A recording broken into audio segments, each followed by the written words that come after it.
হ'ব যদিহে আমাৰ প্ৰশাসনৰ প্ৰত্যেকজন মানুহে সৎ আৰু নিষ্ঠাৰে কাম কৰে। কাৰণ অসমৰ এনেকুৱা কোনো ঠাই নাই যিখন ঠাই থানাৰ আণ্ডাৰত নাই। মানে প্ৰত্যেকজন মানুহে আমাৰ দৃষ্টিত আছে। তাৰ পাছত এই ড্ৰাগছ ইমান সুন্দৰকৈ অসমত ইমান ধুনীয়াকৈ চলি আছে কেনেকৈ? আমাকে দোষাৰোপ কৰিব বিচাৰিছে নেকি? আমি সৎ আৰু নিষ্ঠাৰে কাম নাই কৰা বুলি ক'ব বিচাৰোঁ। নাই কৰা ছাৰ, নাই কৰা। আমি সৎ আৰু নিষ্ঠাৰে কাম কৰা নাই।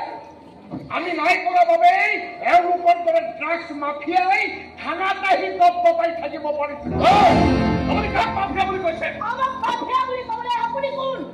কোন হয়? কিয় ক'ব আপুনি? সন্দেহত কৈছো, সন্দেহত।